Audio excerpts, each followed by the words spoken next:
Hello and welcome. My name is Tom, and this is a random Tuesday stream, an impromptu Tuesday stream, Impromptuesday. Let's make sure audio is working here because I changed some things, of course. So we want to make sure that they're working well. Oh, look at that. That sounds pretty good. So one of the things I changed, let's see here, just as we get into this, so you can give me feedback. I think things are okay, but if sync is off or levels are off, let's see here. Let's pop over to the webcam. What's up? And if I can zip, oh no, you can't see it. You can see the bit here. I got a new Rodecaster at the desk over here, which is very, very fun. And I like it. Well, I mean, I love it, of course. But let's go back to the other camera. But all of the things I had dialed in on my Duo that I was using here, the levels and the sync and all that, of course, now I have to start from scratch. So I think I've copied the settings pretty well, but then OBS doesn't like some things. Plus, I think I accidentally updated OBS because it looks different now and things work differently. So we're just going to hang out and do that. I was working on a video this morning, actually a really fun video that I'm excited about, for a thing that has not yet been announced or released. So I'm very excited about that. It's not a Rodecaster. And I set aside a big chunk of the day to work on it, but the part that I needed to work on today, like I don't know. I guess I was too efficient and I planned things too well because I got everything done like really quick and there's nothing more I can do on it today. So I decided, hey, I've got the time and why not do a stream? And that's why we've talked about like this desk setup that's just sort of always here is really nice because I didn't have to set anything else up. Just open OBS, type in a video description, hit record, we're going. And yeah, so I appreciate you for being here. I'm not using the YOLO box today, so the map, the hello from blank, I don't have the map. I know there is a plugin because that's where it originated from, but I don't have it set up on OBS. Unfortunately, I love seeing the map, and I didn't realize until the intro. I was like, oh no, we won't be able to see the map. But appreciate everyone being here, especially for just a random stream that I scheduled a few minutes ago. So thank you for that. Open Verse Guy, glad I could finally catch a stream. I'm glad you could too. Back to the retro. Love your videos and lives. Keep me inspired as a content creator. That's really, really sweet. I appreciate that. Tony from Quick Tech. What's up, Quick Tech Tony? Papa Geo 420. Thank you for the 2-minute lead in. I went to a live stream that had a 10-minute lead in. Yeah, it's hard. I've debated if the 2 minutes is too much. The 2 minutes is mostly for me. Like, honestly, I don't think there's anything wrong with I don't think there's anything wrong with just jumping into like press start and the stream starts. But I like the 2 minutes because it lets me make sure that like, okay, things are working. Like, am I dialed in? And then if there's a problem that quickly needs to be fixed, I can fix it. I've seen the 10-minute lead-ins. I'm not into that. I've been guests on streams that have extremely long, way back ages ago, many years ago. My wife was a guest on a stream that had let's see, the stream started like the top of the hour. She was asked to log in 30 minutes early to like set everything up, which it feels like a lot. Then there was a 10-minute lead in. Then there was an intro segment. Then there was like a 10-minute sponsor segment. Basically, it was like an hour before she actually like joined the stream. And I was like, this is crazy. Let's not do that. Action Pop Podcast. Sorry, my chat window is like tiny for some reason. Boop, there we go. Great surprise. I've got a Rodecaster Duo. I'm struggling to get to grips with it. Should I persevere or is it possible I bit off more than I can chew? I was on the Vocaster. I think it's worth persevering, but I don't think you need to go through, like, you don't have to worry about doing everything on pro mode and super advanced mode right away. Like, use the basics, use the presets. Rode does have like really good documentation. If there's a simple thing you're struggling with, just put it in the chat right here and we'll see what's up. Kilobyte, what's up? Big fan from AZ. Hello from Brunswick. I'm guessing that's guessing that's Germany. Oh, sorry. This is a thing that got delivered yesterday. This is not a secret thing. I've never used an Elgato audio product, and they sent over the Wave XLR Pro, speaking of interfaces. So I'm really excited to test this out because this is dual XLR, but it doesn't have any physical controls. So in theory, it kind of is like, hey, Rodecaster Duo, Vocaster 2, this is dual XLR.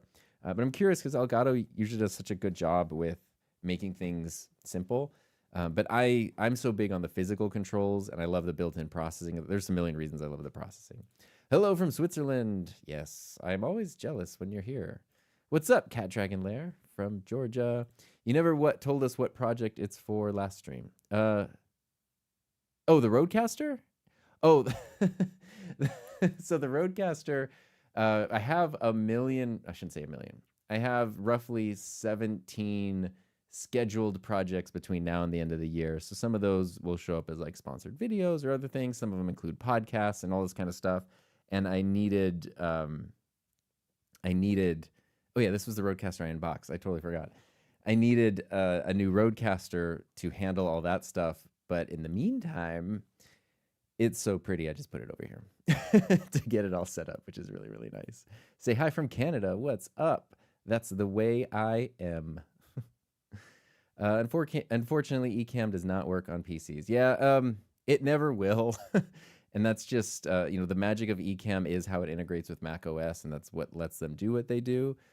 If it were on a PC, trust me, man, I would, I would love to use it. Although I have to say, being forced to use OBS on my PC like I'm doing right now has actually been like awesome. And using the PC has been awesome. Like getting that, diving into Windows after not using it since like 2005, basically, 20 years is a big difference. And then diving into the PC ecosystem in addition to the Mac, using OBS in addition to Ecamm. Even just last week, check out this. Bam! This is the first Android phone I've ever used. In addition to the iPhone. So it's been fun. Basically, for some reason, we've had like a dormant third line on our plan forever. And so I realized I can trade in my old iPhone that's just sitting in a drawer and try out one of these super fun.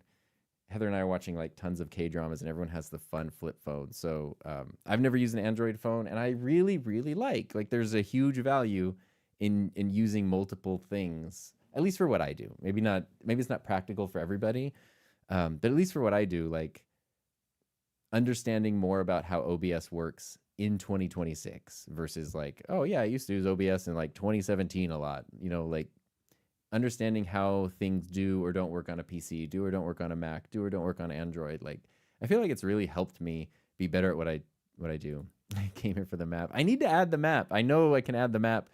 Because this live chat overlay is Aaron Precky's live chat overlay, and I believe he has a map thing as well, which is actually, I think, what inspired the YOLO box version of it.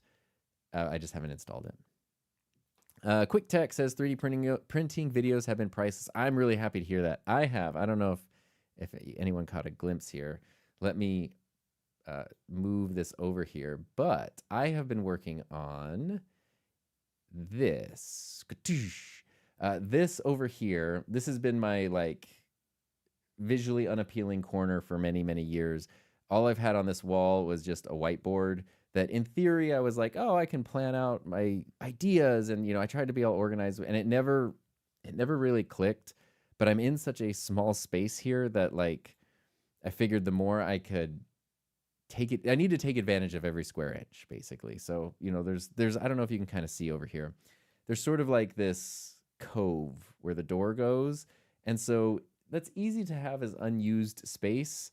And so what I've been doing is I took down the whiteboard, actually painted the wall a really cool blue. And then all of this, well, not the things that are hanging on this, but everything else, the background and the mounts and everything else are all 3D printed. This is it might not seem that crazy. This is the largest by far 3D printing project I've ever done. I don't know how many hours, 80 hours, 100 and something hours of printing probably went into this, many rolls of filament. But it is so, so nice because not only do I think it looks good and there's still room to like fill it in, but also it's all stuff that I've had to it's all stuff that I use often. But I find myself like reaching for or not remembering exactly where it is, and now it's things that have dedicated spots. So it makes me really, really happy. I'm working on a video for that as well, because it's really, really fun. Due to my YouTube name, I love Eminem. He has a song. That's the way I get it. How it makes sense.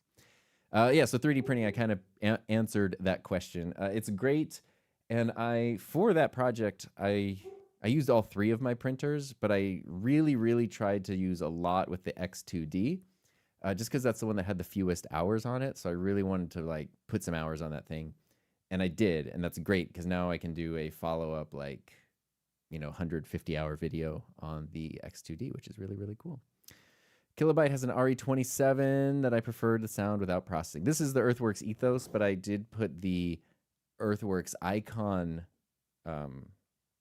windscreen on there, but this still is prone to plosives. So then the Earthworks, the Ethos regular one is just black, but if you put this one on, then some of the SM7B windscreens fit on it, and then I can use the Ethos with some color, which is cool. Greetings from Varna. Greetings from California. Calivarna. Have you heard of the Maono PDW 500?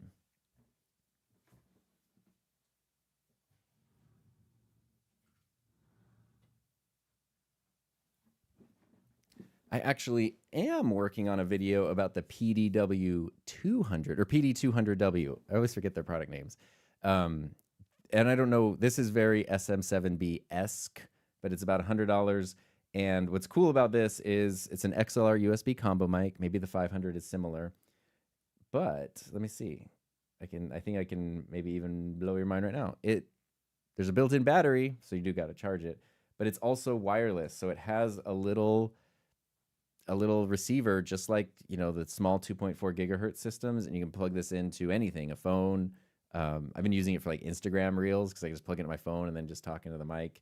But what's also amazing about this, I got to say it's pretty cool, is you can use USB, XLR, and the wireless thing, all three simultaneously. So you can run it into three simultaneous sources. And it is a great sounding microphone. I am definitely pretty impressed. It has noise cancellation that you got to make sure not to turn on because it's very aggressive. But I compare it to the SM7B in my video, and it sounds awesome. Can't wait for video using the Elgato product instead of the Rode. Yeah, I'm going to check that out. I'm really excited. I've never used any of Elgato's audio stuff. Not for any reason, but just, what's going on here?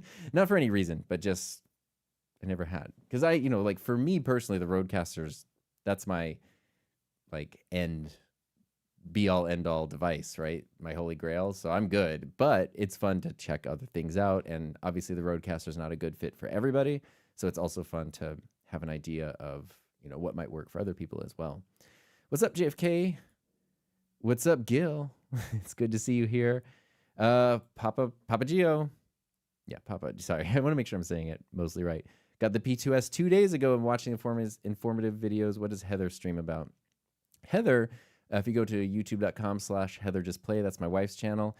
I guess that's her main channel. She does gaming, so a lot of primarily Final Fantasy 14, but all kinds of gaming content. She actually started a nonprofit about a year and a half ago that's all about the benefits of personal growth through play for adults via gaming, which is pretty cool. So that's a channel there, but for the past 29 days, she's been doing daily vlogs on her personal channel, which is youtube.com/HeatherJustCreate. So those are, and I've just been in them and I should say helping her make them. I film stuff sometimes for them, but she does all the work and the editing and stuff. But she's been doing daily vlogs for almost a month straight now, which is really fun. And it's been super cool to look back on those. So that's on her personal channel if you want to check those out. Openverse guy, for multi-cam recordings using a Rodecaster Duo, what PTZ camera should I lean towards, the Obsbot Tail Air or eMeet Pixie Wireless? Budget, I guess. So the Rodecaster's almost, I don't want to say irrelevant in that point, but I guess what is everything going into? Are they all going into a computer? Are they all connecting to something else like a YOLO box? I'm assuming they're going into a computer. So your audio doesn't really matter because audio matters more than the video, but anything will work, right? The Rodecaster will work. The Maono mic will work. Whatever. USB mic will work. It's no problem. So let's see. I happen to have, everything's nicely accessible here. Here, we can do the little side-by-side. I actually need to do a side-by-side video. Let's swap over to the other camera. I'm just gonna, okay, this kind of works. So this is the Tail Air, and this is the Pixie Wireless. So you can see very, very, very similar cameras. Super similar in a lot of ways, except for price. Let's jump over here. I forget the exact price, plus prices change a lot. Hey, look, it's my website. Let's see. eMeet, that's not how you spell that. This is, I don't know, probably the biggest strength of the eMeet is the Pixie Wireless. This one, $200. And the OBSBot Tail Air is on sale for $424. But what is the official price? There is a giant trash truck happening outside. What is their official price for this one? Get $10 off. I think it's $598. Okay, with NDI activated. So if you get the standard edition without NDI, it's $499. So that's just because you have to get a license to do NDI. So that's $200 versus $500. The Tail Air is a $300 price bump. So it really sort of depends. What I will say is that it's hard to not argue in favor of the eMeet in that case. Yeah. Let's see. I'm trying to remember the advantages. The Tail Air, so the Tail Air has a lot more network connectivity. It does have more advanced tracking. It has a lot more flexibility, and it does have more robust software. Like the OBSBot Center software is way more robust. And you do have, I can't remember if I mentioned this, but you have HDMI out right there. So it's got like, it's geared towards kind of putting itself into, I probably don't need to be on this camera, geared towards being on more of like a production-centric workflow, whereas the eMeet is maybe a little more like home creator friendly, home creator focused, which might be exactly what you need, because you can still record to an SD card, but it doesn't have HDMI out, it doesn't have NDI, it doesn't have all that crazy stuff, so you're just basically going to be using it as a USB webcam. And then it can be a little bit picky about recording resolution. So you'll want to use USB to get the maximum resolution out of it. Whereas the Tail Air is a little more versatile in all the different ways you can do the resolutions. So, the Tail Air is a stronger overall camera, but in especially like a home setup, if you don't need those more advanced features and just kind of like the tracking on this is really good. Like it's not bad tracking at all. It just doesn't have the same flexibility that the OBSBot does in terms of like speed and customization, and also the OBSBot software. The eMeet software is quite good. You can see that in the video that I did about these, but the OBSBot software has just been around longer, so it's a little more refined. But you would be, this is a fantastic camera, and the eMeet cameras for the price like are, I can't believe that they are the price that they are. Preston, what's up? Glad to catch it live. Let's see here. I don't have it. You know what? This is the beauty of having the PTZ camera here. If we're able to go here, let's see. Oh my God, it's behind a branch. There we go. There's this. Where is it? This picture right here, this aerial drone photo from a number of years ago that's been on the wall for a very, very long time. That's a photo that Preston sent. It was very, very cool. I was a guest on a podcast of his many years ago at this point, and he sent that afterwards as a thank you, which is very, very cool. I love that.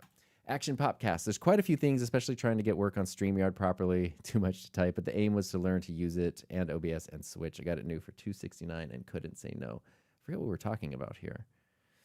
Which one is the new device? Which one is the new device you turn the cam to? It's the Rodecaster. You can kind of see here. It's just the Rodecaster Pro 2, but it's white. I had the black one, and now this is the white one. And I still have my Duo as well, which will find it. I don't need the 4 inputs here at the desk. Really, it's not practical. So the Duo will, the Duo is way more practical for use at the desk, but the white is just really pretty. So I'm using it now literally for vibes for myself because I want to. T-Prav Tom here from New Hampshire. You've been a great resource of information and assistance on your 3D printing journey. Oh, it's so awesome. It's been really, really fun to rediscover the world of 3D printing over the past, like, shoot, now it's been what, like 8 or 9 months? It's been really, really fun. Hello, hello, hello. Chuck Martin. I'm glad you like the videos. I appreciate that. I see that you use some on-camera displays in your setups. Why no Atomos? So I do use some on-camera displays. Primarily the reason I use them is just for monitoring, because I swear, like, I need to go to the eye doctor. I've never had glasses other than like very basic reading glasses that I never wear, but especially in the past few years, I feel like I really need something with my eyes, and I need the big monitors to just see what's happening and to to like make sure stuff is in focus and that everything's recording, and I just need them to be bigger. So I have like a Feel World, I think it's an 11-inch monitor over there on my FX3, and then here we could use the tiny again. I'm just gonna manually control it. There we go. So this is a Feel World monitor right here. It's 11-inch, and then this is just a cheap TV from Walmart.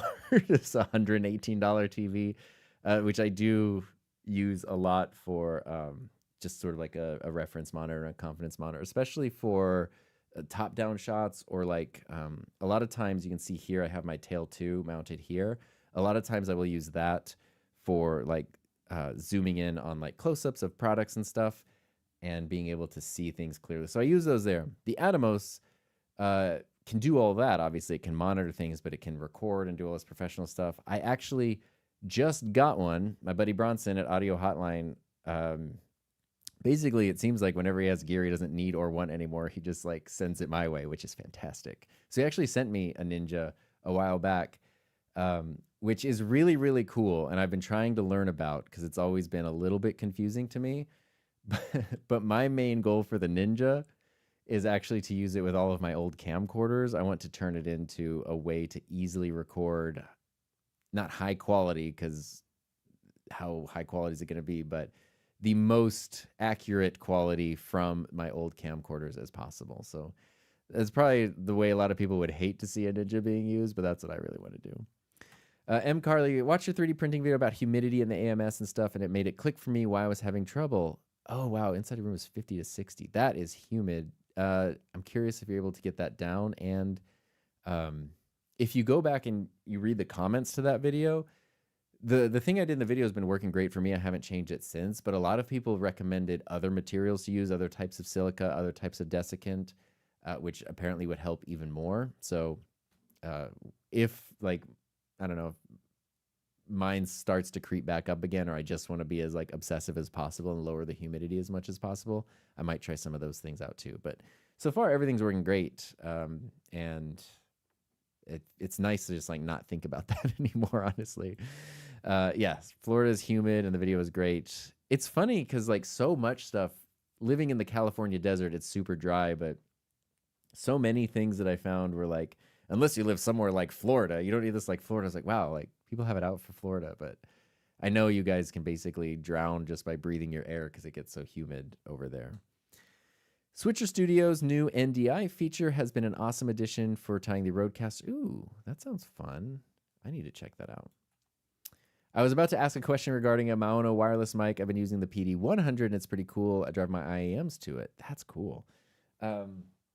Yeah, what's really cool about this too is it came, they sent this over ages ago, like I don't even know, January, and they sent the 2 mic kit. So I actually have 2 of these, and the receiver can pick up both of them because it's basically the same. It's basically the same thing as like the tiny wireless mics that you see everywhere, but they just put it into a big mic, which is really cool, and it's smart and it works great.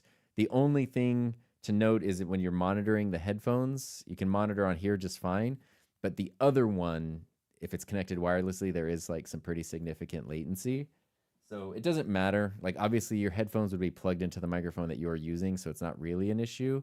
And if you're using headphones, even though there's a little latency when the other person is talking, it's not tremendously distracting. But if you're listening to yourself with that level of latency, it will drive you crazy. Oh, the humidity causing issues. Yeah, it's hard. It's a weird thing. Like you know, it's like I said in my video, the humidity with 3D printing is not something I would put at like the first thing you need to do when you get your 3D printer. But once you start printing, then it's, and you kind of have a workflow going, then it's worth checking into, and especially depending on where you live. And then if you're noticing you're having issues, it should fall into some of the troubleshooting on like, you know, adhesion issues or whatever. The PD500 does also have the triple onboard recording. I'm curious what the difference is between the 200 and the 500, other than maybe they have different capsules. I'm assuming the 500 is higher quality. But this one's really impressive. Blown away by the X2D print quality. Your information regarding it did push me to bite the bullet and get it. Been printing daily since. Yeah, it has. It's a great printer. I mean, I really love all my printers. They're so fun. The X2D is a super, super solid choice. I've not had any issues with mine.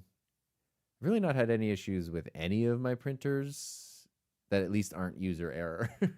I did have... The H2C has sometimes not detected. I've had prints fail, and I've had like spaghetti prints happen a couple times, which is, it's just me. I'm printing a weird design or something that's like doesn't have proper support, so that's fine. But it, like, I don't know. I need to like turn up the like detection sensitivity, because there have been times where I've gone in and it's like full spaghetti and it hasn't detected it and stopped it. Whereas like the X2D, if a print comes slightly dislodged or there's anything, it like stops it and tells you. But I think that's just a setting I can adjust on the H2C. Wait, the audio. Oh, audio is separate. I was watching those two vids. Let's see here. Oh, NDI for the... If you want NDI, then the OBSBot is the way to go. And NDI, it does cost extra, but it's just the way NDI licensing works. It's just part of it. Because why? At least it's a one-time fee and not a subscription. So that's pretty cool. Quick question regarding the Craftsman bench. Did you place the wood top directly on it, or did you use the foam pad? I kept the foam pad. So when you buy those workbenches, like, it's really nice being able to just have the cameras that move. Like the one behind me over here. When you buy them, they don't come with the wood tops, but both Home Depot and Lowe's sell them for like, I don't know, $25 or so. The benches themselves just kind of have like this black foam on there, or like this black pad. And I think that's because they're intended to also work with like another stacking smaller tool chest. But anyway, I bought the wood tops and I put it on there, and I kept the foam. I don't know if it matters or not, but I just kept it. That's always been there, and it's worked really well. Although I do need to show this. This is something I've been kind of curious about. I think it was at Lowe's. I don't have room for anything. I don't need to change anything, but I forget what the brand was. It wasn't Craftsman. Oh yeah, it's Cobalt. So here's the thing.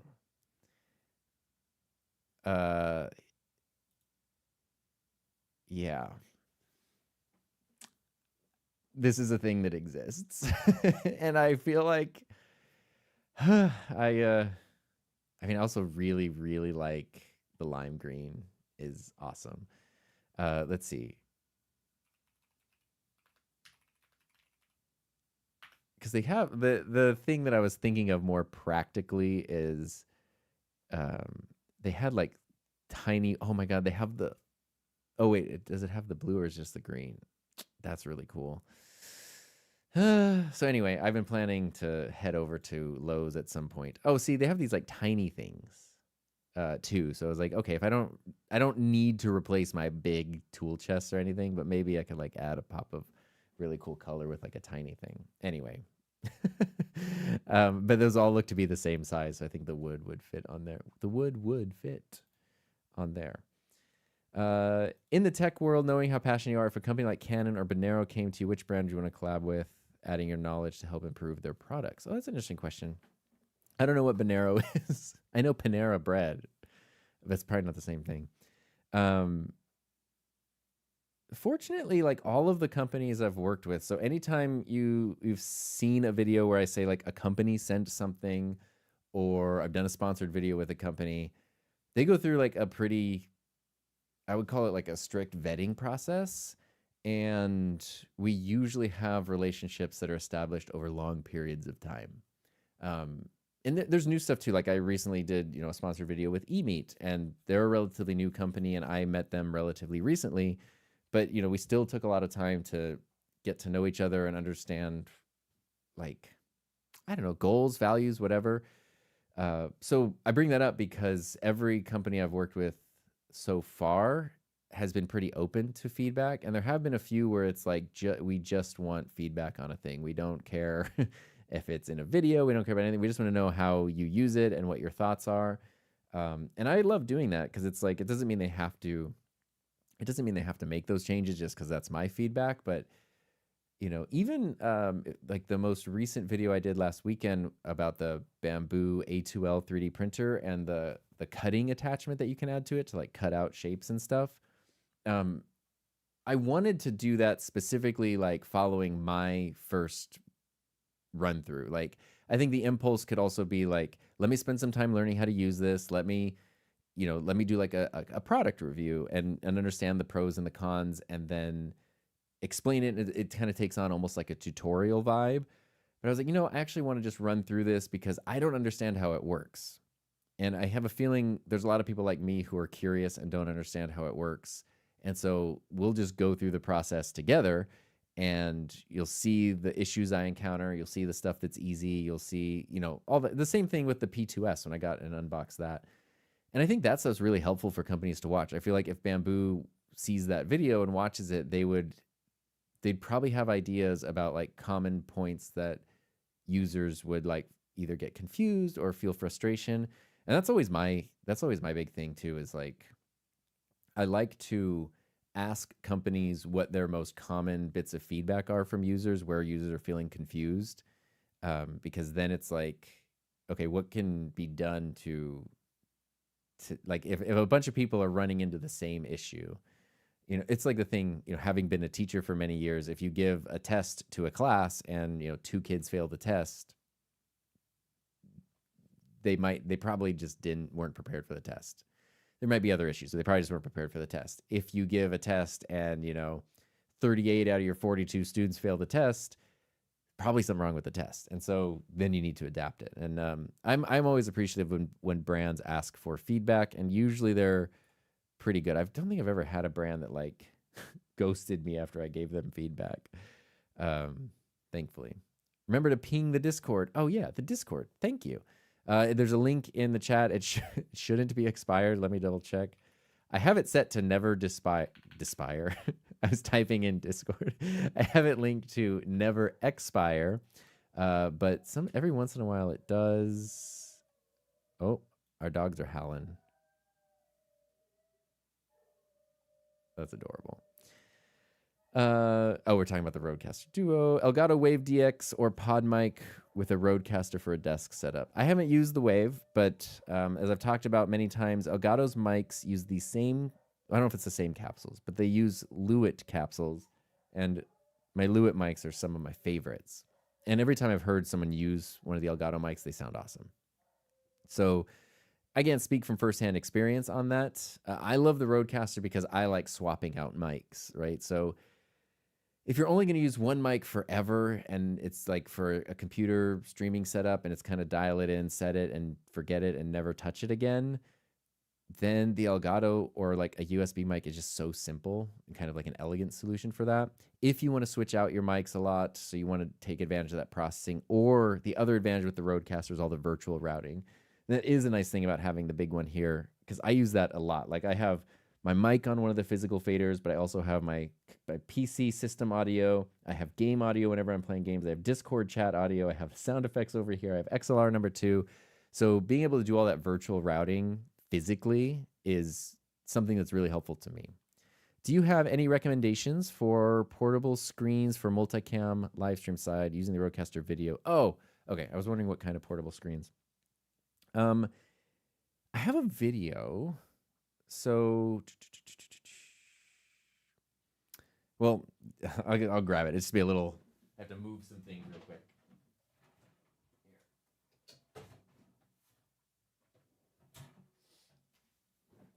In some ways you get what you pay for, but also you don't need to pay for a lot. So I do have a video from December of last year. So if you scroll back a bit on the channel, you'll find some options here. This is it compares this, which is a $60, whoa, a $60 15-inch display that I got on Amazon, to a 15-inch espresso display, which is a much higher quality.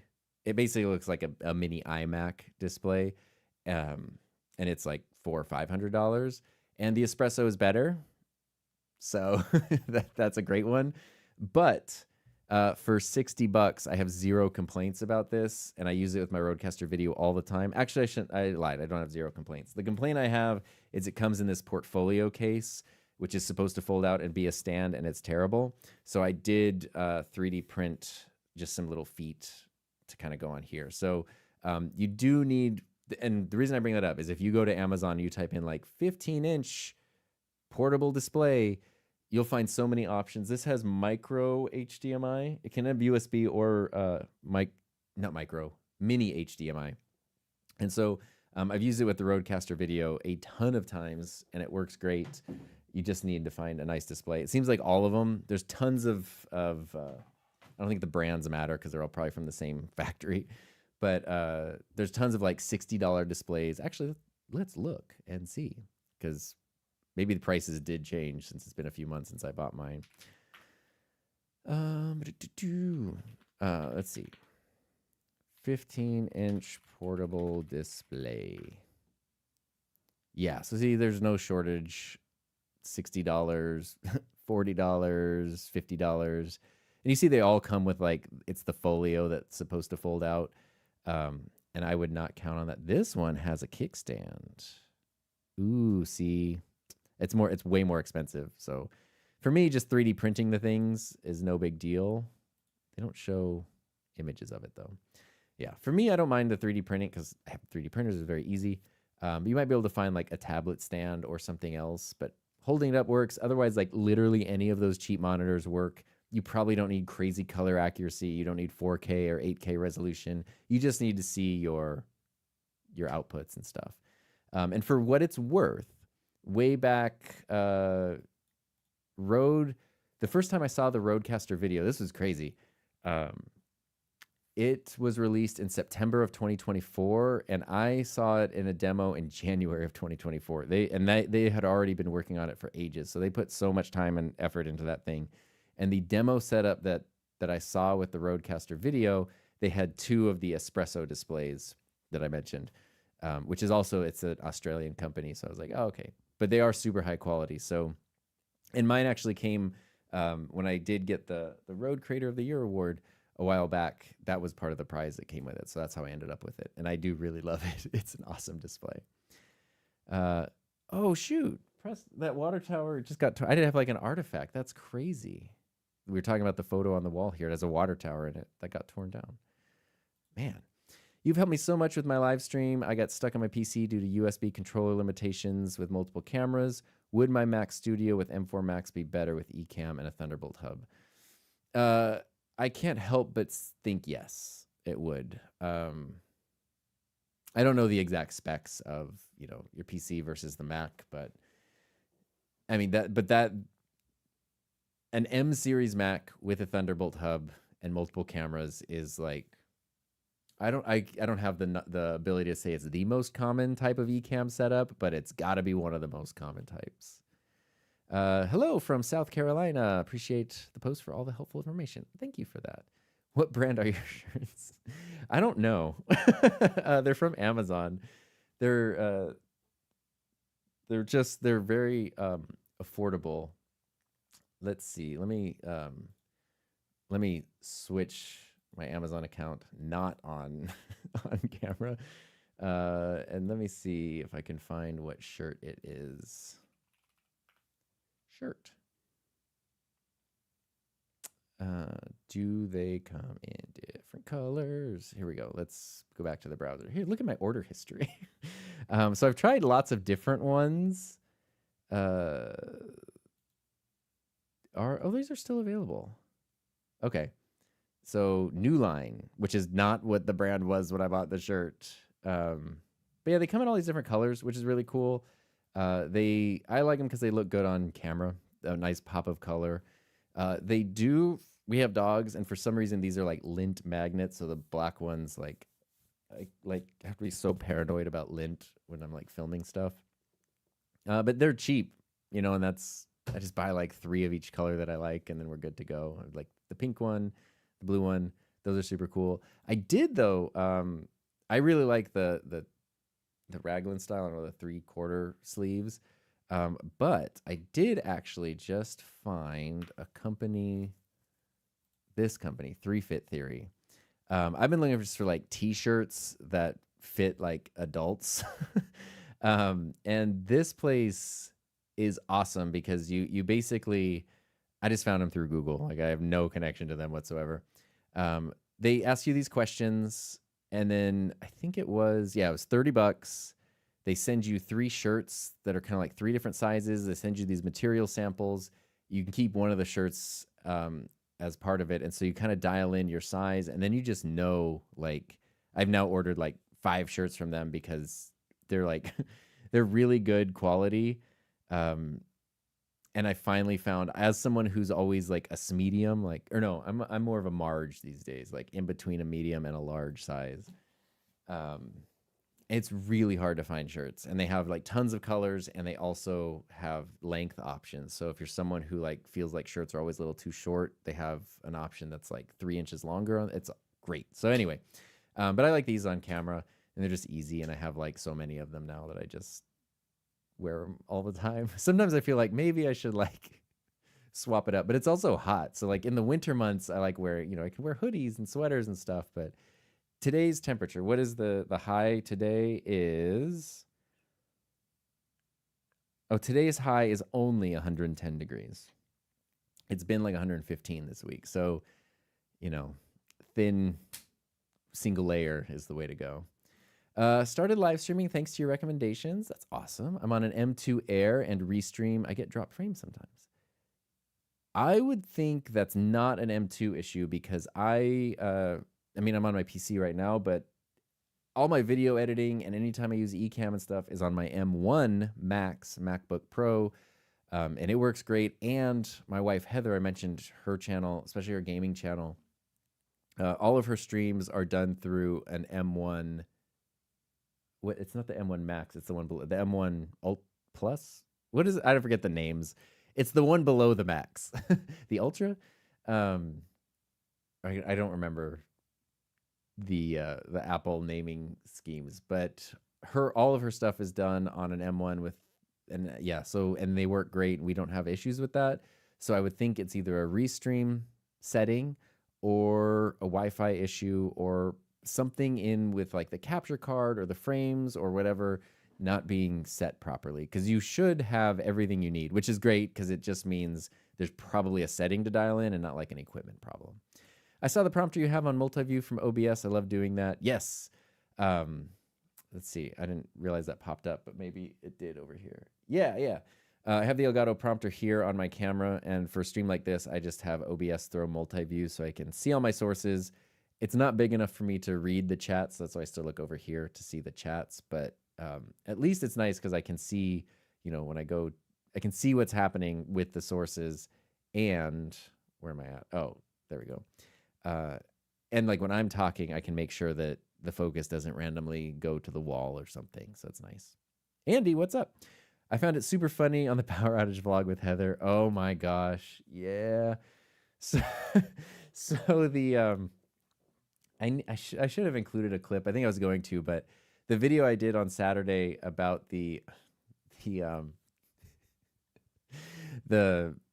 printing cutter, I filmed that I think it was last Thursday I filmed that. And it just like, we ended up having a multi-hour power outage on one of those crazy hot days. But the power went out like it went out once for a little bit, then it was back on, then it was out for like a couple of hours. And I was like trying to film while doing it. And that video had like an hour and 40 minutes of raw footage cut down to, I think it's a 17-minute video. And then I'm trying to troubleshoot. I'm trying to do all these things. Everything's shutting down. The printer's shutting. Like, It was so insanely. It was just so insanely like difficult to get through that day. But yeah. I live in Arizona, but for some reason, summer's been bad this year for humidity. Yeah, in Southern California, summer was super mild until a couple weeks ago, and now it's been just an oven. But we usually get humid in the end of August, and it's been already a little bit humid now. Maono PD2, the Maono 200 has been a game changer for the shared office and multiple. Oh my gosh, I'm so glad that's working out for you.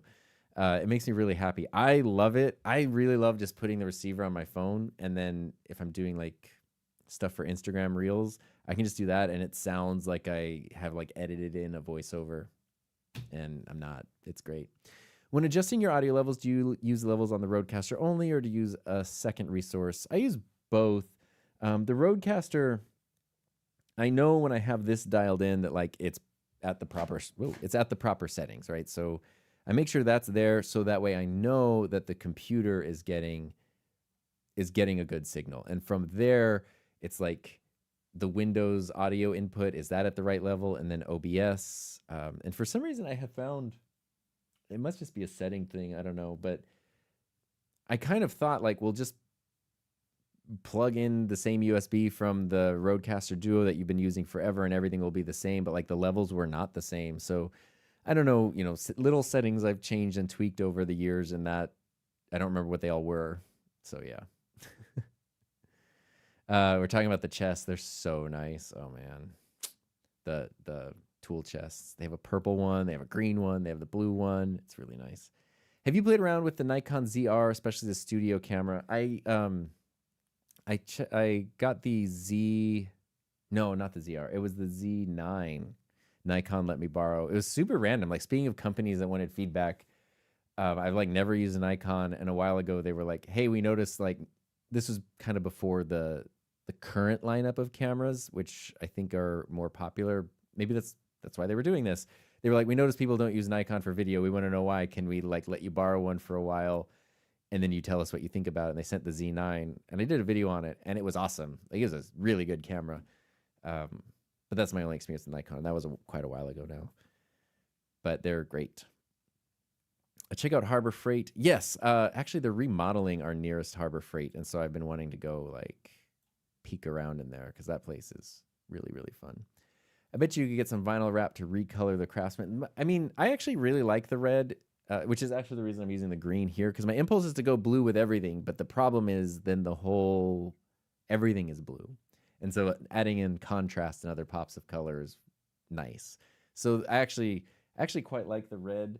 And the Craftsman are fine. I do have a Husky workbench, like a Husky one, and that one, the quality is like, you can just tell it's way better.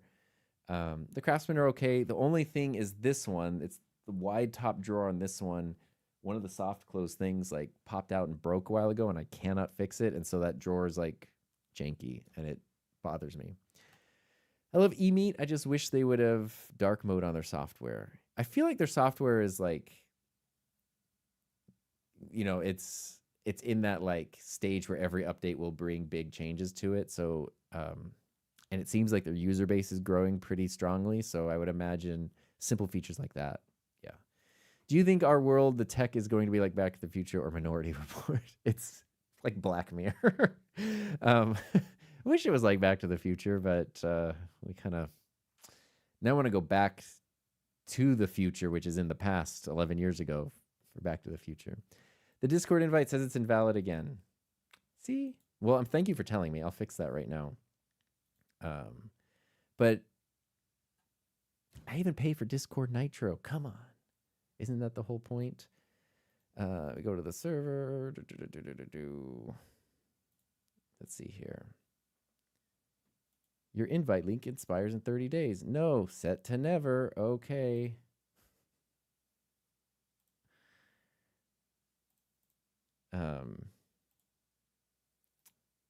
Let's see, and now I'll change it. I'll change the link here, which I actually just use Squarespace for,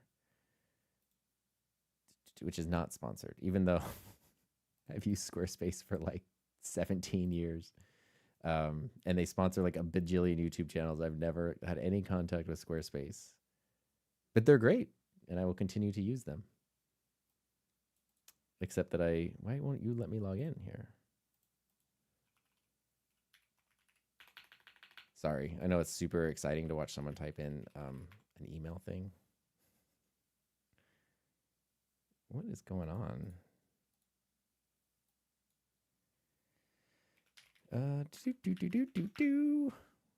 Yeah, that was not super weird. My like password thingy manager is being very silly. It wants to generate a password instead of add a password. Come on, buddy. Wow, I have so many dash lanes saved here. Why? Why are there so many dash lanes? Boom, boom.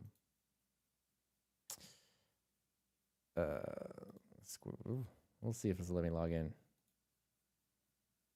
Okay.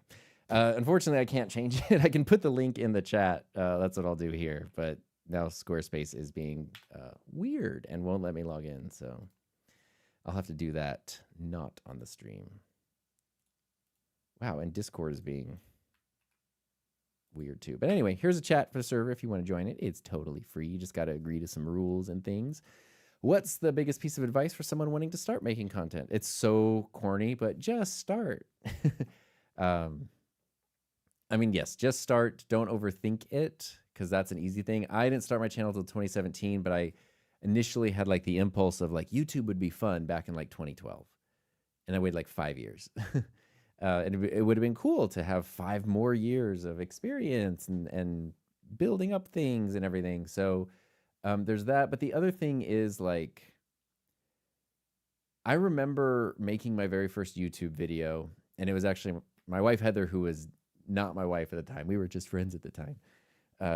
She was like, oh my gosh, congratulations. It'll be funny when you look back on your first video, you know, because everyone, and I remember thinking like, I know people look back on their first videos and think like they didn't, you know, oh no, whatever, cringe. But I did such a good job. I'll never. And of course, now I look back, I'm like, oh my God.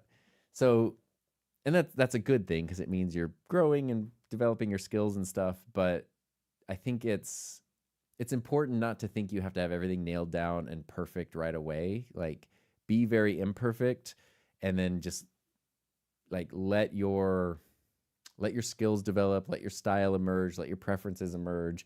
Even what you think, if you go back to my channel, some of my earliest videos were 3D printing videos. And like here, actually, I'll show you. Let's see here. The YouTubes, boop. Go to this channel. I've heard about this channel. And let's go to oldest. Yeah, so this is my like first official YouTube video about drone licensing. And then these are some drone videos, which literally are, what is this, they're a minute long. This is basically me using Google Drive because I wanted to share links on Facebook. So I wouldn't do that. Then there's a little thing about the Apple Pencil. Then I had a lot of, I did a 30-day like vlog challenge, but there are a lot of 3D printing videos mixed in here in the first like 6 months of the channel. And I had a lot of fun with that. And those were some of the first videos I did that like that, whatever, like that fourth video is 46,000 views, which it didn't right away. It's been 9 years. But those were some of the first videos that really took off. And so it would have made sense to go, oh, I should make 3D printing videos. But at the time, I was like, I love 3D printing, so I'm happy to make more videos. But I made like 7 or 8 3D printing videos, and then, you know, a couple more here or there. But I was kind of like, that's it. That's like all I got to say about 3D printing, especially back in 2017, 2018, where the technology was.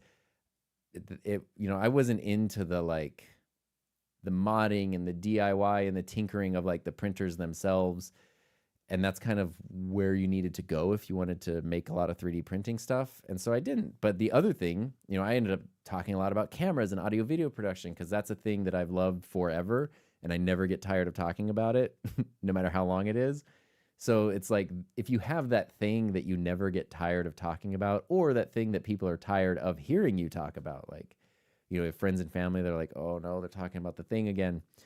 That's a good thing to make a channel about. 3D printing was interesting because then many years later, when I got my bamboo printer, you know, at the end of 2025, it was like, wow, that reignited everything, because 3D printing had grown so much, had developed so much, and the printers were so good that I could focus on like the printers from like, wow, aren't they cool? Look what they can do. This is how you use them. But I don't have to like tinker with them. I don't have to build with them. I can actually focus on making stuff with the printers. And so it's been fun to like fold 3D printing stuff back into the channel. Yeah. Dark mode or light mode? Yeah, I am. I've gone to the dark side in the past couple of years. Yep. Marine X says their favorite is the 15-inch OLED 4K display from UPerfect. Would you say that's the perfect display? Costco has a 15-inch for $89. All those displays, like especially if you don't need color accuracy, any of those mini displays work great. Why am I purchasing the new Elgato Wave XLR Pro? It lets you hook up 2 microphones and offers different settings than the original. There you go. Have you experimented with the new Zoom ISO? Oh, if you're building a hybrid podcast, I haven't really, except that Ecamm does fold that into Ecamm, and so that's the place that I've used it and experimented with it, but not natively through Zoom.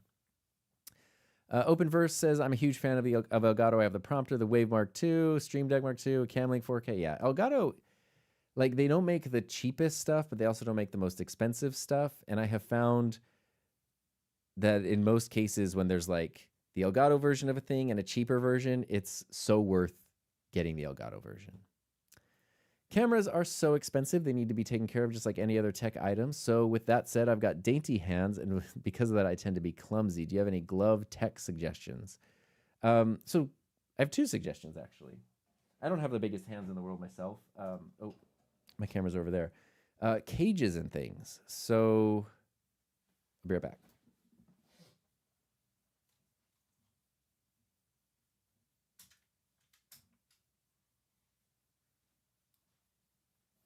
Here is my Sony FX3.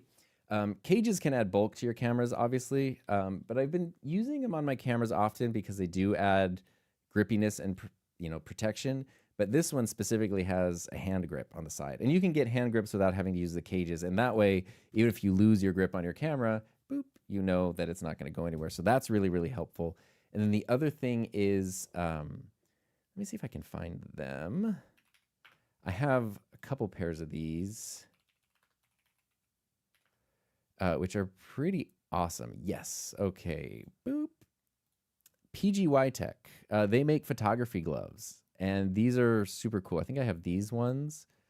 They're like super grippy, but the thumb and the forefinger are still capacitive, so you can still like operate screens and stuff.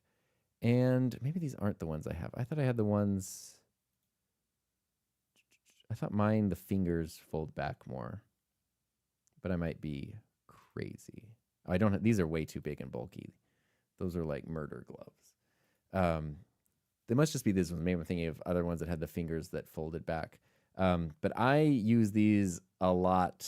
I bought several pairs of them, and they are fantastic, and they are specifically for photography. They're heavy duty, so if you're in like your home office, you might feel kind of goofy wearing them. But otherwise, like cages, handles, that kind of stuff, they really, really do help take care of your gear. Because like you said, it's super important to take care of what happened. There we go. All my windows got hidden really quickly. Greetings from Phoenix, Arizona. Just wanted to say you're like Iron Man in the YouTube world for tech nerds who need the insight. That's a very nice compliment. Thank you. I really, really appreciate that. How do you buy a website domain? You can go to tons of places. I do everything through Squarespace, and they weirdly enough absorbed Google domains. So I was buying domains through Google. You can buy a domain, there's a lot of registrars that will sell you a domain, and then you can get hosting to connect to that domain. If you go to website hosts like Squarespace or Wix or whatever, you can usually pay for hosting, and the hosting will usually include a domain as well. So I have found if you're going to host something, it's often easier to just have it in the same place, because then when you need to do like the renewals and stuff, all the accounts are connected. I specifically pursued a portable monitor that had full-size HDMI. That was a hard thing for me to find. To simplify cabling, do not want to be caught. Yeah, that is a thing I would like, because I'm not a fan of mini HDMI, but all the like affordable ones, I couldn't find anything that had it, unfortunately. Cloudy in Phoenix. I wish it were cloudy here. Let me tell you. What's the most expensive piece of gear? The most expensive piece of gear. I probably, well, okay, it's probably my MacBook because that was $4,100 when I got it in 2021. Um, yeah, I don't think I have anything more expensive than that. I do have the FX3 would be a close second. Mine was $3,800, but now the price is 42. So in today's pricing, it would be the most expensive item. But when I bought it, it was cheaper. Alex sold my Rodecaster Pro 2 for the DLZ creator, but since Rode bought Mackie, so it's so funny. Wait, is this tomorrow's video? I literally have this video like scheduled. I just don't remember what date I scheduled it for. Oh, it's for tomorrow or Thursday, not tomorrow. Yeah, so I have a video all about this coming out in 2 days. So perfect timing there. And yeah, Mackie's, the DLZ, I think, is a dead platform. They haven't done any firmware updates. The last one they did was February of 2024, which was 2 months after the acquisition by Rode. And so it's reasonable to think that that firmware update was already in the works, and there haven't been anything since. So they still sell the DLZ, and they sell it at full price, which is kind of weird to me. It's great. Like, I loved it. I thought those were really cool devices because they're the only things that actually gave the Rodecasters a run for their money. And it was kind of a different approach, like different interface, different form factor, you know, which is good for some people to have, like, you have variety, like what works best for you. But it's a total bummer that they, yeah, I think they're basically dead. 56 people watching, only 18 likes. How dare you? Obsbot, I saw this. I saw a thing that said flip, and I was flipping out about it. It looked really cool. I have not heard anything, though, so I'm excited. Can you give me advice on where I can get some free high-quality music without copyright? For free, royalty-free music, the best place I know of is just the YouTube creator library. They really do keep expanding on that and folding in more and more stuff, so that's where I would go for free, royalty-free stuff. Cat Dragon says, tired of hearing me talk about something that's basically everything for me. Yeah, but I feel like you make everything interesting when you talk about it. 3D printer technology in 2026 is so much better than even 2020. It's true, because I got my Prusa Mini in 2019, and I was blown away by that printer at the time, but it's so much better. I'm not using the YOLO box today. I'm using OBS on my PC. Because literally I was just like cleaning up after filming some stuff, and I was like, it'd be fun to stream. And so I sat down and started a stream. Max says, I've not made a live stream in forever, consistently at most. Yeah, I've been trying to, like, I'm very jealous of people who have their schedules where they're like, here's my Wednesday night stream, and it's the same time for years. And I've tried doing that, but it just does not work for me. And so I've gotten to the point of, like, when I have the time, when the Venn diagram of time and motivation, like, I have the time to do a stream and I have the urge to do a stream, just do it. It doesn't matter if it's inconsistent times or days or whatever, because I really like streaming, and I really like the way that, like, it lets you kind of connect and interact in really special ways. And so being able to do that, you know, so if I have the chance to do that, I want to jump on that as best I can. What model of Secret Labs is that chair? This, I've only had this for 2 days. This is the Atlas. So it's like a smaller version of the Titan. And I had an office chair in here that I really liked overall. It was just a cheapo from Amazon. But I think it, like, gave me really bad back problems, and I had to go to physical therapy and stuff. And I've narrowed it down. I got the chair at the end of January, and I started having these weird pains at the end of February. And so, like, that's enough time to kind of linger. And in the time since, I've tried, I've examined all my activity. We bought a new mattress. Like, I've tried everything, and I can't get the pain to go away. And I was sitting in the chair and being like, oh, I think it's this chair. I think it's the way it's, like, straining me. So I figured it was time to invest in a better chair, and I wanted something high quality. This one pretty much checked everything on the box for me, but I didn't want really big, and all the Secret Labs chairs I've seen, as cool as I thought they are, they're really big. And the Atlas is new. It only came out like last month, so it wasn't even there like last time I was chair shopping. Yeah, it's been. I need to see. Like I'm so after what happened with my last chair. I'm cautiously optimistic, but so far I've absolutely loved this chair. It's been awesome. Recently bought myself the Rodecaster Duo. Congrats for the Shure SM7B. Shall I stick with the default preset? The default preset is really, really good.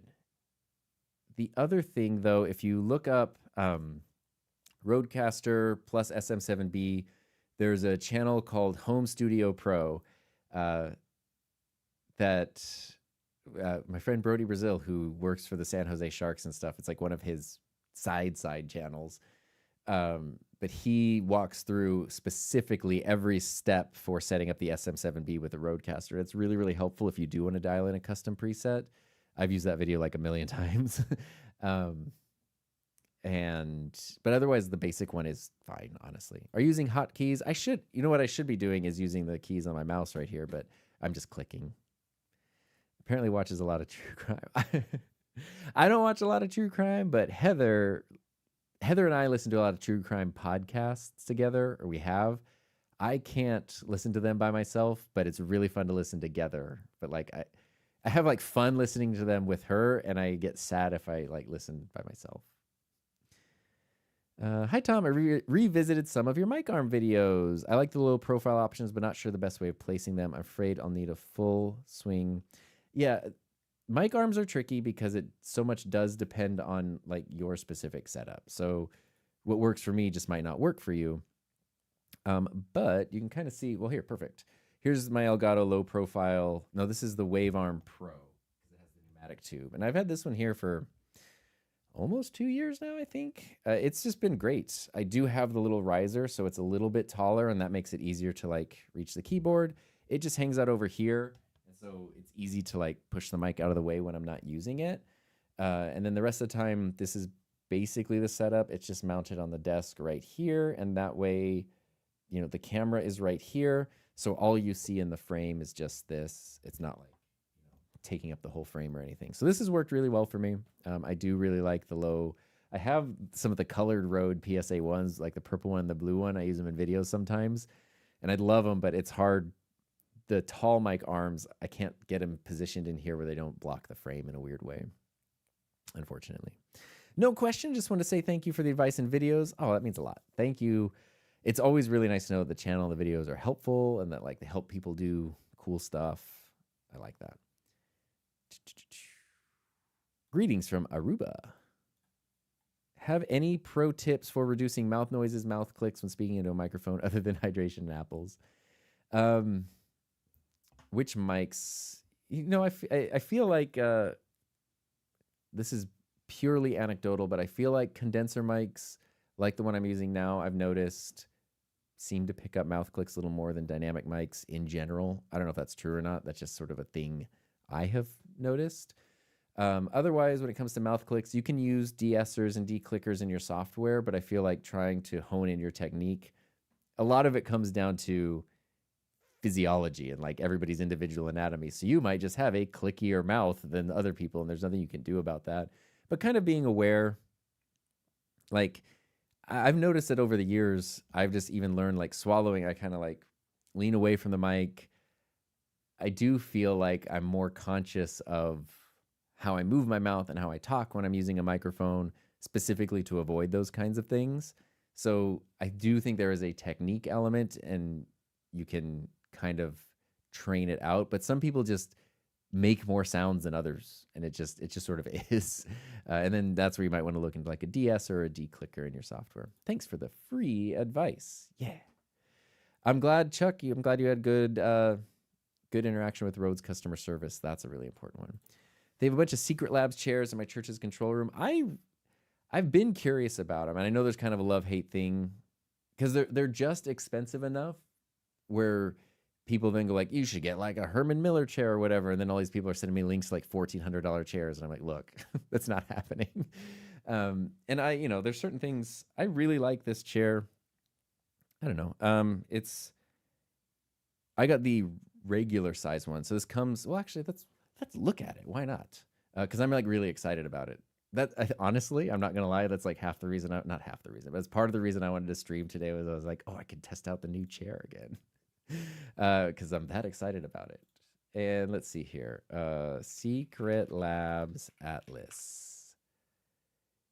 Yeah, so this is like their first take, sort of, on like a task chair, because they have like these. Oh wait, that's a desk. That's not a chair. Um, they have, this is like their main chair, the Titan, which is huge. And the cool thing about the Titan, though, is the options that you have. Look at all these colors. What this is, there's no color here. Okay, here we go. Variants. Look at all these colors you can get. Look at this mint one. This is amazing. And then you can get, like, they have licensed ones. They have the one I've seen. They have a Final Fantasy 14 one, which is gorgeous. I've seen it at like shows and stuff. But they have, really, really fun things with their chairs. And also, I like that you can add stuff on. You can add like a recliner thing. Even the armrests on this one, on the Titan chair, you can like take off the tops and change the materials. Plus their armrests here. I just learned all this in like the past few days. Oh, I don't want to watch this for a minute. I just want to see. Yeah, the armrests go forward and backwards, but also in and out. So like my chair does this, my chair does that. But let's see. Yeah, see how they slide laterally? This chair doesn't do that. The problem is, though, these chairs are like 80 pounds and they're super big. Look how cool this one is. Ooh. That's sweet. Uh, and so the Atlas is like, it's not an office chair, but it's a slimmed down Titan. And for me, that's really important because this space is very, very small. And so I'm constantly moving my chair around. I'm moving it out. And having something as big and heavy and bulky doesn't really work. And so they have this one, which has most of the same functionality as the other one. It's just a little thinner and a little more lightweight, and kind of geared towards like task stuff rather than recreation. It comes in 2 sizes, but what's cool, and I was right on the cusp because I'm like right below 5'10", and the regular size goes up to 5'10", but I'm glad I got this one. Oh, because here's the material. I also wanted a fake leather, and what was cool about that is the fake leather one I liked the most was the cheapest one. So that was really cool. So this is the chair I got, the Moon version, which has been super nice so far. I have been like very, very impressed. So we'll see, though. Only time will tell. But so far, it's good. Where's my focus? There it is. Okay. How are you using AI for your social media? I'm not. I use AI like, Chat and Claude for like info stuff, and I don't know, like it's nice. Like I can say stuff like, hey, what was the original release date of the Rodecaster Pro 2 and the original MSRP? What was the original release date of the Mackie DLZ and the MSRP? And how many firmware updates has each gotten since then? And it's like, that's so much easier than me going back through all the release notes from the brands and stuff. So I use it for things like that, which I guess I don't want to call it research, but kind of research. But I don't use it for like creating anything, unless you could say Final Cut did just add captions finally in Final Cut. So now it's like super easy to do like,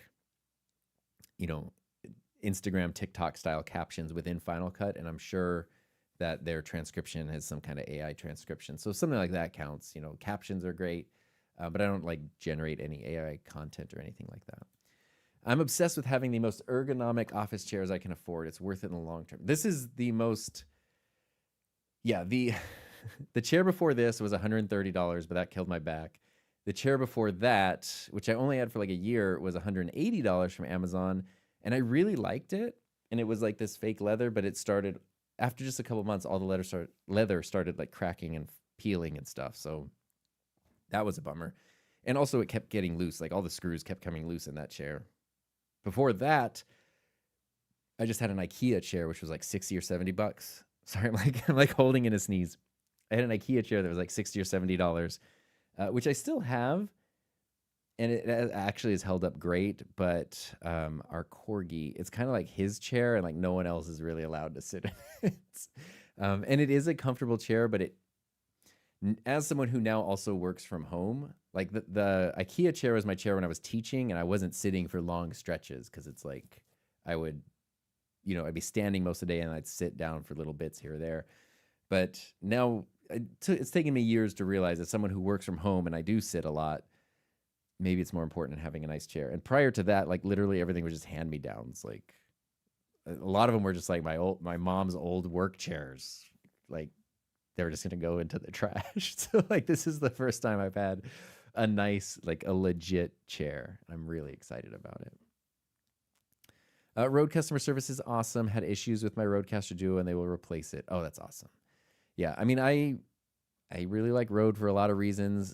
I had great experiences with their customer service long before YouTube, like when I was just teaching, because sometimes I would have students, especially on the old Rode mics, like the Rode video mics where the cables were built in. Sometimes students would like tweak the cables and then the mic would be busted. And ordering new equipment through a school program, sometimes you'd have to like literally plan like a year in advance, like because it takes so long to get all the approvals.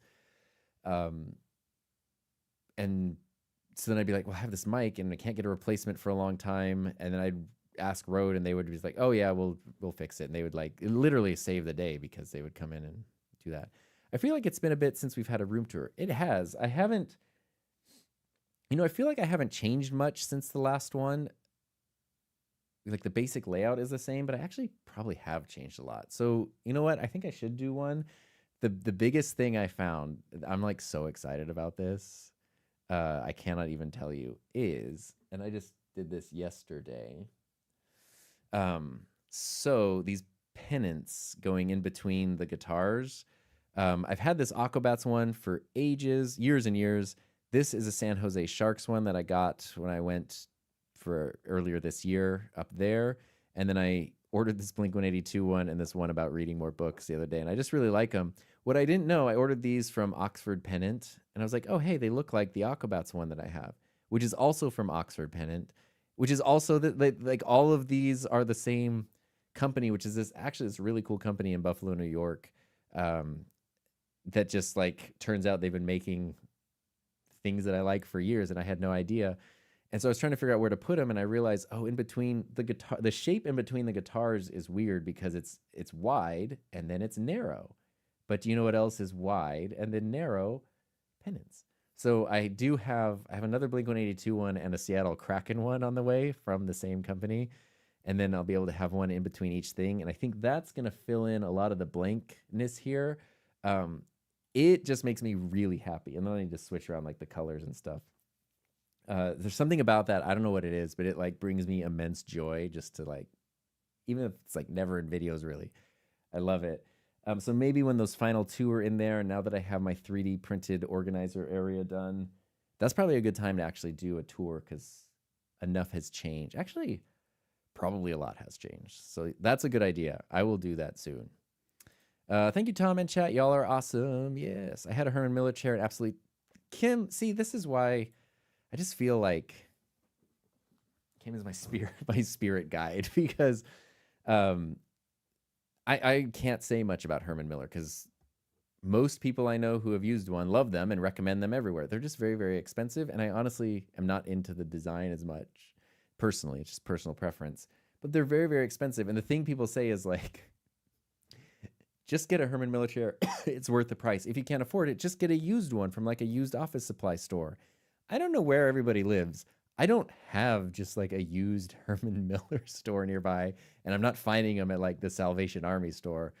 But then it's funny though, because I literally saw a thing on Reddit the other day where someone was like, I got a free Secret Labs chair. It was just out on the street, like one of those Titan chairs that looked in good shape. They found it and it was just out on the street.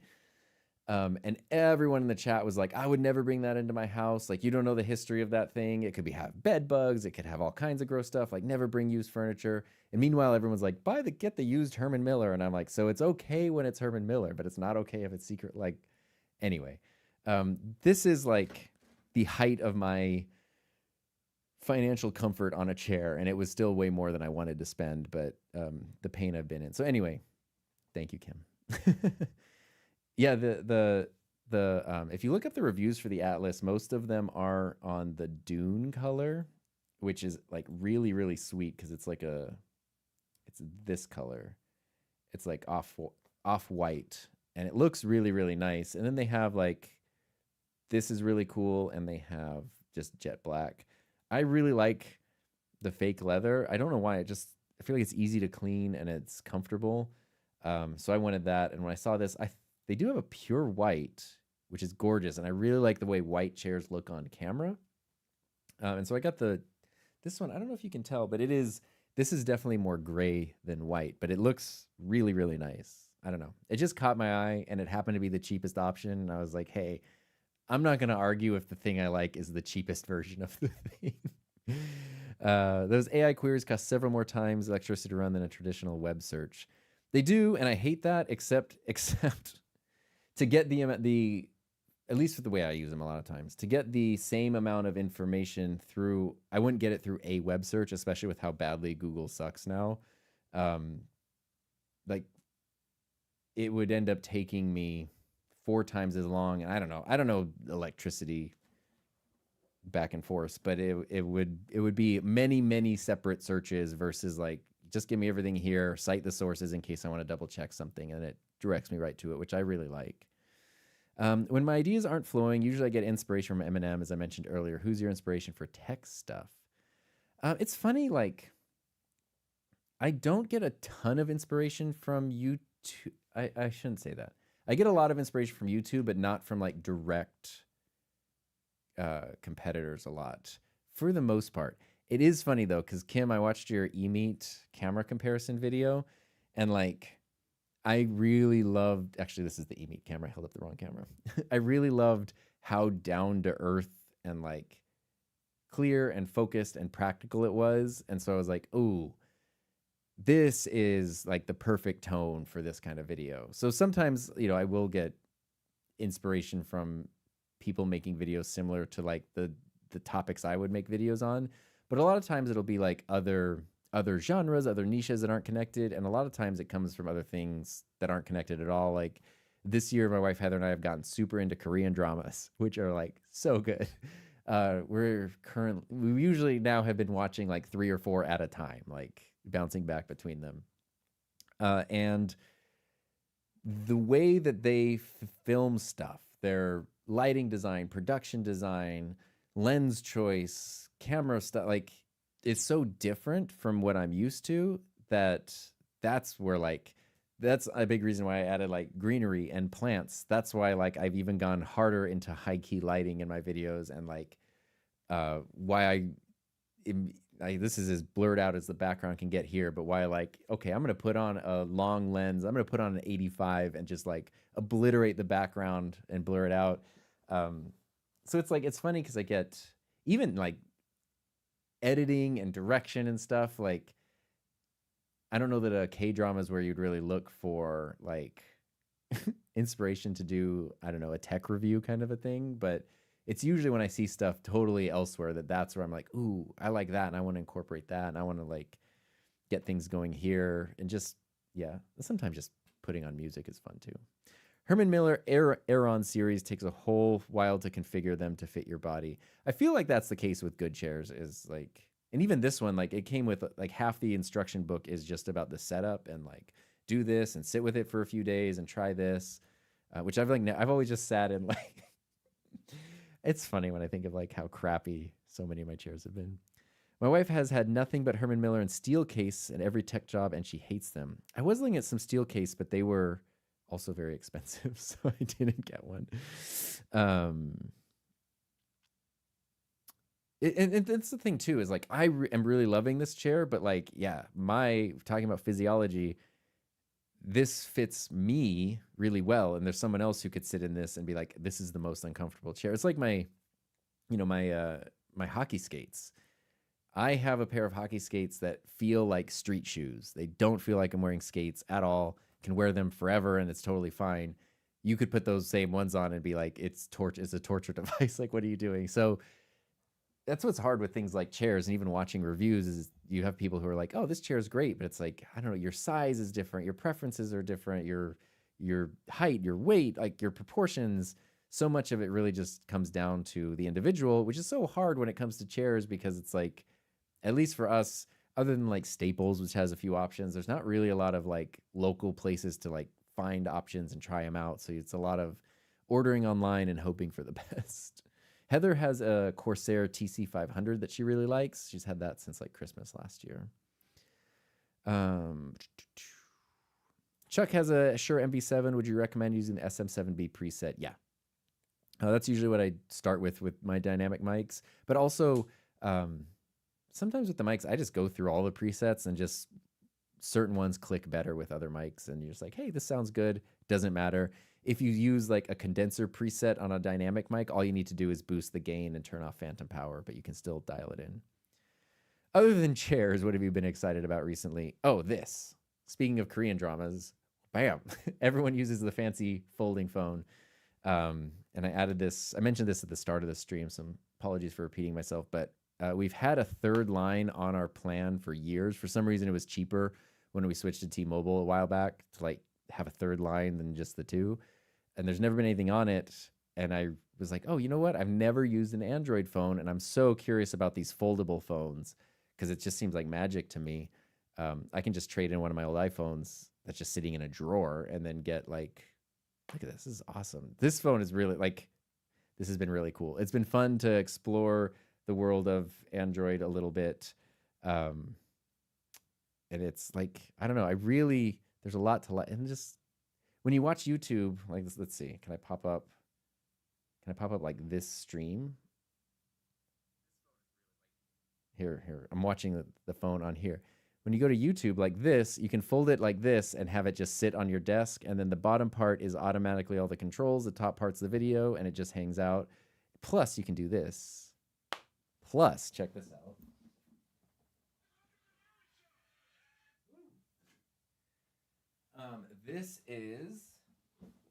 This is the Motorola Razr Ultra, the 2025 one, specifically because I like this color. And this is the Motorola Razr 2006, which is my old phone. Let's see. And it actually, I haven't been able to charge this since 2008, but the reason is because it's really picky about what can charge it. Turns out something that can charge these is specifically a PC, not a Mac, but a PC. And so I was actually able to bring this back to life. It's still looking for singular wireless. And it's funny because it has a bunch of old text messages from the summer of 2008 where people were trying to get me to go see The Dark Knight, which I did, and I love that movie. But I was telling them I can't go because I have to do a bunch of schoolwork. And people are like, people are already talking about how great this movie is. But I bring this up because for no reason other than whimsy, there's a button you can press on this, and then it turns the new one into like the interface of the old Razr. And that is awesome. There's no need for that. And I love that they did that. So anyway, I've been really excited about that. It's been fun.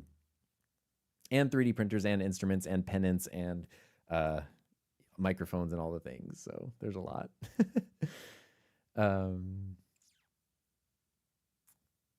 A chair is maybe a chair, especially if you're in it for 8 hours long day, but more than a couple $100, how about no? You're welcome if you get any, if your income permits. Yeah, this was 500, and that is, I wish it were cheaper.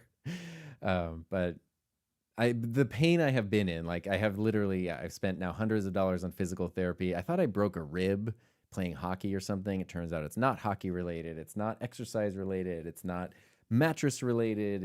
I think it's chair related. And so the pain that I've been in for months now is driving me insane. And if I need to spend $500 on a chair to fix that, at this point I will do it for sure. The drama style of K-dramas is almost comedic, but the lighting, cinema standpoint, well, the comedy, I mean, they're so good. They're just so good. They're so good and so varied. What I really like, I was watching a behind the scenes of like a K-drama lighting crew, and they were doing lighting and scenes, and this is so against what you would learn, at least in the US when it comes to filmmaking and stuff, is they were like, we're not really worried about the motivation of the lighting.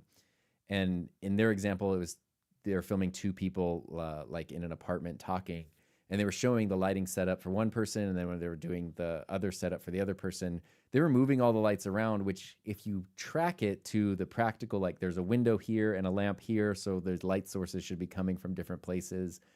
But instead it's like they literally went like, we go more for like the tone and the atmosphere. And so they were breaking a lot of rules and having, color cast hair lights and all this stuff that wouldn't really make sense for the physical space, but stylistically I love it. They also don't show darkness. They communicate the idea of darkness. You can watch a K-drama and people will be looking at each other and be like, I can't see you, it's so dark. But the scene is like beautifully lit, because I'm so tired of watching shows or movies where it's a dark scene and it's just my reflection in the TV because it's so dark you can't see anything that's happening. Hello, Game of Thrones final season. I love that, like, I don't know. It vibes with me a lot, especially over the years. I get so many people who are like, I hate the wide aperture and you shouldn't blur out your background that much and all these things. And I'm like, my lens goes to f1.4, so you better believe I'm filming this at f1.4. And then you watch a K-drama where for no reason they're using like 150 millimeter lens at like f1.2 or something on somebody, and I'm just like, wow. They put bokeh in the background. There's always lights and bokeh balls and stuff for no reason other than that it looks awesome, and I love that for them. And then they throw in the product placements that are just like ridiculous. I love it so much. My wife and I both have Aerons. That's the Herman Miller, right? But the difference between them is night and day. I'm in her office this week, so we'll see if I like the space and want to switch for a while, and it's rough. It's crazy how different spaces are. It's nuts. See, I love everyone has chair opinions because we all have to use them every day. So it's like, it's so fascinating to me how what people have chosen, what they like, don't like. It's really, really cool. Isn't Elgato owned by Corsair? They are. And so Corsair makes some chairs, and Elgato just came out with a chair, but they only have like the one chair and the one color. The Corsair chairs, they have more like color options and sizes and stuff. I just wear CCM skates. My decision for that is because it's because of my favorite hockey player. I have True skates. They're not even custom True skates, but you can bake them, and they just conform. They just turn into totally different skates after you bake them. It's great. What are your thoughts on green bubbles versus blue bubbles? Should we do a chat poll? I mean, I like blue, so visually I like blue, but it's interesting because from what I understand, and I mean, for a lot of, like, speaking of hockey, for my hockey team and stuff, a lot of us, we use WhatsApp to communicate because everyone has Androids and iPhones, and it's a pain to do text threads. And it seems like outside of the US, a lot of the world uses apps like WhatsApp or other like communication apps where it doesn't matter the device that you're using because it all just goes through this one thing. It's kind of a US thing where it's like the blue bubble, green bubble clash, which is very interesting. I'll be replacing my Flip 7 with a more traditional phone when I'm ready. I was looking at the Flip as well, but yeah, I still have my iPhone as my iPhone 17 is my like main phone. I wish I could very easily just like, if they had physical SIM cards that I could just swap between them and then use this as like my main phone for a couple of weeks. Because right now it's like the fun phone, but I've not had to, like, if I had to use it and nothing but it for a month, how would I feel? I still really love it though. This Razr, I'm so surprised this Razr, it doesn't still work because it's looking for the Singular network and it's on 2G. But the camera's still there. I still got my photos. Like, it's Singular. I don't know if you can't see. It's the Singular logo. And even on the back, it's the Singular version. I did need to get a new battery, but it was easy because you just pop out the battery. Imagine that. I remember getting this phone. This was so crazy. Before this, I had like a random LG flip phone that was just like, a phone. And this was like the future. Unfortunately, though, the keyboard backlight doesn't work on mine anymore, sadly. Have you checked out the Odyssey remake? We haven't yet. I don't know. I want to, but for some reason, something about it is feeling like a lot of work. Like some things feel kind of like homework or like exercise. Like I know it's good for me, but like I kind of just want to eat cake. That's sort of how I feel. Like I know I could go see the Odyssey and like have that experience, but I could also just watch a K drama. And I kind of like I'm leaning towards the K drama thing. Speaking of, I think it's time for lunch and maybe a lunch break with a K drama. So I really appreciate everyone being here for my Impromptuesday stream, which is a fantastic name that you can only use if it's impromptu on a Tuesday. So appreciate that. Thanks for helping me test out stuff. I hope I can answer some questions and hang out. I always have a great time on these streams, and it's really fun to see everyone. So I appreciate you. I'll have my closeout screen, and then I will update the Discord link on the website too. So that should be active now after this. So that being said, thank you for being here. I hope you have a safe, happy, healthy, fun rest of your day. I need to find my outro, and I'll see you next time.